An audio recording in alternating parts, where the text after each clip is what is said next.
I say this with all due respect.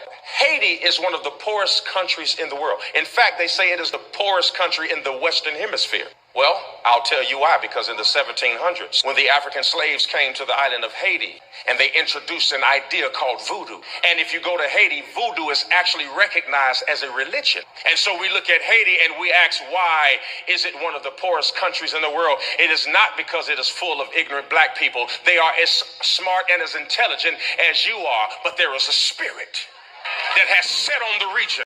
And I say this with all due disrespect. Cuz can go get fucked. Like, voodoo is a religion in the United States as well. You know, what is he going to say? You know, people down in Louisiana got hit with Katrina and all the other storms because they practice voodoo. Like, get fucked.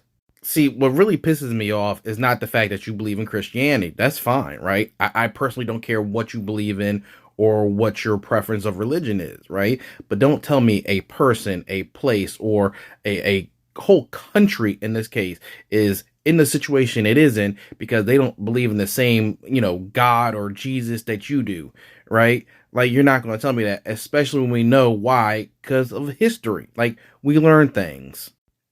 Did we forget that Haiti was enslaved by the French?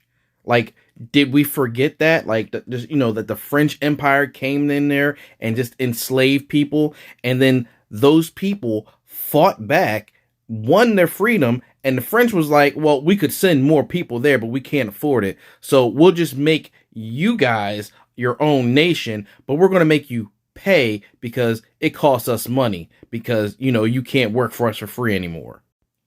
Haiti is one of the few places that not only fought off a superpower at the time, but then later had to go back and buy its own freedom just to remain free. Which, you know, Haiti had to pay the French $21 billion to maintain their own sovereignty. You know what I mean? Because, you know, otherwise the French were just going to come back and be like, we're taking over everything. Which they finally paid it all off in 1941. And Citibank, I'm looking at you because you guys were financially partially responsible for this. And y'all could be paying reparations back to Haiti so they could go back there and do things and take care of things, especially after their earthquake that they're still suffering from. And I know people will jump on here and say Haiti is a shithole place. Most of Haiti's problems are a direct result of interference from the US and France. Maybe if your religion is as truly good as you say it is, you could find a way to, you know, repay those people back for their freedom.